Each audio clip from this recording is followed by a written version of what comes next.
they have assumed that they know, based on what they've studied, how old the moon is. And so they go through these crystals in this sample that they've got, and from that they extrapolate how old these satellites are, these pieces of rock. And this latest study says that the moon is 40 million years older than we thought. So, we were talking about celebrity death pool before the break. Moon. I'm going to put the moon on my list. If you have any conversation with friends, maybe you've got your own bets in your friend group about how old the moon is. Maybe you and your friends are straight up nerds. They said that the moon is 40 million years older than we thought. And really, it's a number so large, we can't comprehend it. So it feels like they're guessing, because we'd have no way. It would be a lot more compelling if the number was really small. That would keep me interested. If they go, hey, we've done rigorous testing, we've done decades of analysis, and we've determined that the moon is 7 months older than we thought. Now you've got my attention, because that sounds like you've really nailed something down. 40 million years, nobody cares about that. You're not getting people paying attention to that. That's why it's been so hard to keep people engaged on climate change, which is unequivocally happening. It doesn't matter if you deny it. You're being willfully ignorant. It's absolutely happening. But they talk to people who go, well, yeah, this planet's going to be uninhabitable in 200 years. Nobody who's alive now. Now, granted, these days they're like, yeah, we got maybe 50 or 75. So that's a little bit more. That's a little bit more putting it on people's radar. But if they said that we determined the moon is 7 months older than we thought, that's a great story. I don't care who you are. So Glasgow and Northwestern University and NASA in on this, obviously, doing all of these studies of these lunar crystals to come to this conclusion. Didn't you work at NASA? No, I just shopped there. Well, that is... Such a good joke. So, yeah. I did not go to the McCormick School of Engineering at Northwestern because I'm not that bright. What do you have? What do you engineer? Spices? Huh? Yes. Yep. They analyze cumin dust and coriander seeds, and very compelling research there. Well, publish or perish. So is that where they determine whether to put one opening that is just the small holes so it comes out, or sometimes they'll have a flip top on both sides where one it can come out in large quantities and the other side with just like the holes. When they were designing the modern spice container, I know what you're talking about. You get the little ones and they've got the flaps on either side of the lid.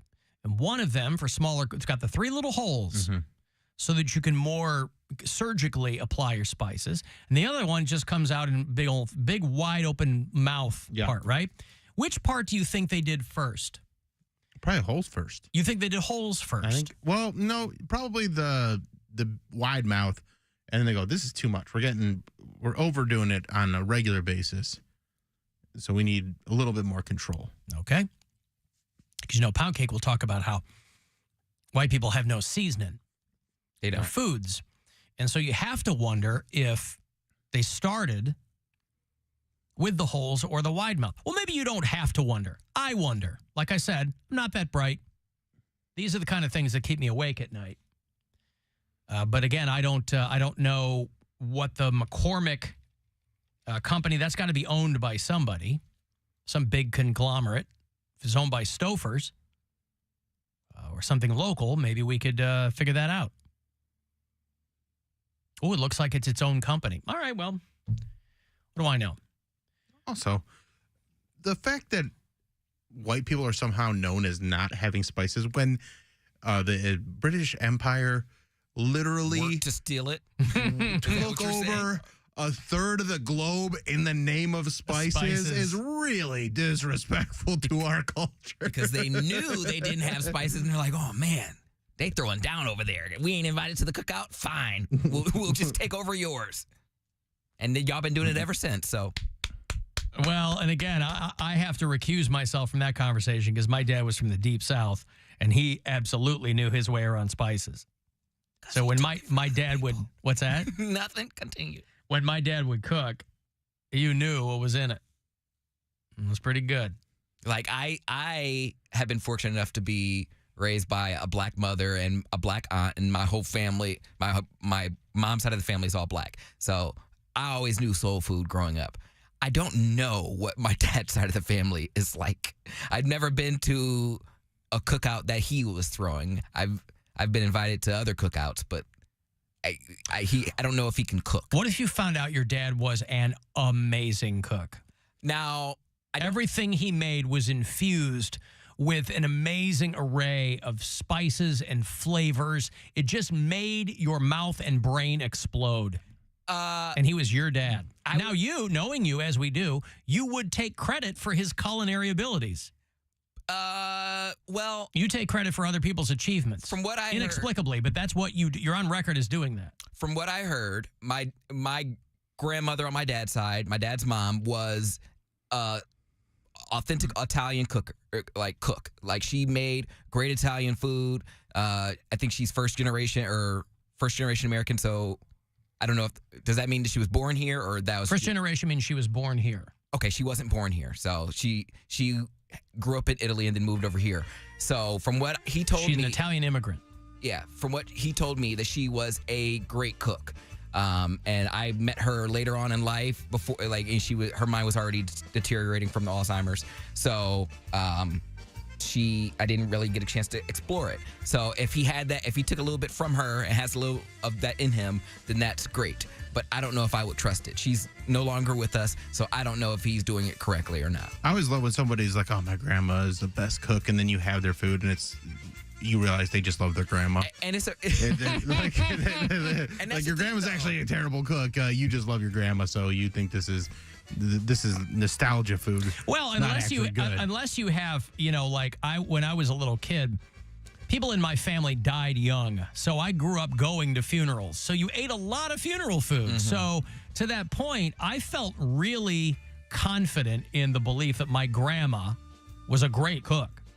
And by all accounts, she was. Like, she was the woman that, the church was like, hey, could you make us food for this funeral? Like, she was one of the old ladies cooking for funerals. Yeah, my grandma was not a great cook. Neither of them were really good cooks. See, I'm the worst Italian ever because I don't really like Italian food. I didn't grow up with it, so I get everything just comes. It's very hearty. Like, everything comes with a sauce, a cheese sauce. Like, it's too much. That's American Italian. I mean, Alfredo sauce, marinara sauce, that's not what they're eating they're not. I don't know. Alfredo sauce on a daily basis in Italy. I don't know. It just seems like a lot, and I never had a craving for it. Like, I like chicken parmesan and spaghetti and meatballs, and that's about as Italian as I get. Meatballs. Yeah, and I don't even like the regular spaghetti. I like the angel hair pasta. You want to hear me make a lot of people mad? Mm-hmm. Sure. With a hot take. Italian food, not hard to make. I don't know. Not hard to make. Not hard to make it good. And because it's based in simplicity. So yeah, you got to get the spices right. But I mean, again, there's not a wide array of, Other than Poland, I don't know any other European cultures that make like a signature dish. Like, I know Poland has Poland. Yeah. Oh, yeah. France? France. Yeah. Spain? Yeah, I don't know. Swedish meatballs? I mean, you never had a Swedish meatball? You've never been to an IKEA? Never had French food. Sounds nasty. And you've never had Greek food? No. Huh. I had baklava. Is that Greek? You never had that a hero? Is Greek. Okay, I've had baklava. What did you say? You never had a hero? A euro? Mm-hmm. We went to Euro Gyro in college. Does that count? No. Did you eat one? I've got to give you $1,000 here. It's a chance to grab some money from the Buzzard bookie, so I hope you win. This is your chance to bet with the Buzzard bookie and win $1,000 now. Enter this nationwide keyword at WMMS.com. Credit. That's credit. Enter it now at WMMS.com. Alan, unspiced foods were originally for the elite because only rich people could afford fresh meats, etc. Yeah, listen, back in the day, gout was the disease of the wealthy because you had all these rich foods. And so you'd have kings and you'd have gentry landowners and things like that. They were the ones who got fat and got gout because they were having these rich meats and spices and foods, where the peasants were all skinny and eating bread. But, maybe you had an Uncle Alfredo. Poundcake. Maybe that's what they meant by the sauce. Maybe your Uncle Alfredo made an amazing sauce. But it wasn't white. All my dad's relatives died off. He has no relatives. Your dad's relatives have died off? He had a brother. He died. His dad's dead. His dad was German. I hope it wasn't from his cooking. I don't know. His mom's dead. All his cousins, I think he has cousins in Pennsylvania somewhere, but I don't think they claim him. So everyone's dead. Yeah, a lot of people are texting me, by the way, and they're kind of taking umbrage with your assessment here. They think that you don't know anything about spice because you eat chicken strips like a child. That doesn't. Why does that mean I don't know anything about spice? Well, because if you eat like a child, I guess they're implying that you don't have a refined palate. But that's not true. That's just what I make. What's your favorite spicy dish? What's your favorite dish that is just done well and impeccably spiced, and you go, man, I could eat that all the time? My mom's taco night is famous, and taco night. But she makes her own signature chicken that goes with it. So you can have chicken, you can have the seasoned beef with it. And what is her signature spice? I don't know. She makes it. Ask her. You've never asked your mom what's in this food? Why would he? Why would I don't make?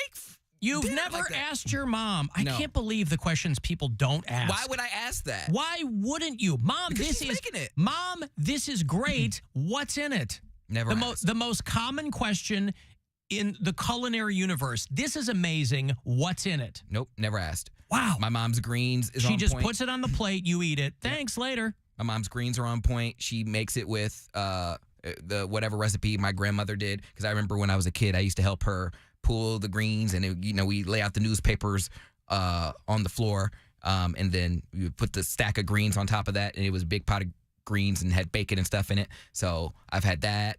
I don't eat the macaroni and cheese. I don't like all soul food, but the soul food that I have is fantastic. Yeah. Like my families make the chitlins and stuff like that. I don't get that far, but anything chicken, anything that has like seasoned meat, I'll eat, like, for sure. You don't like the chitlins? No.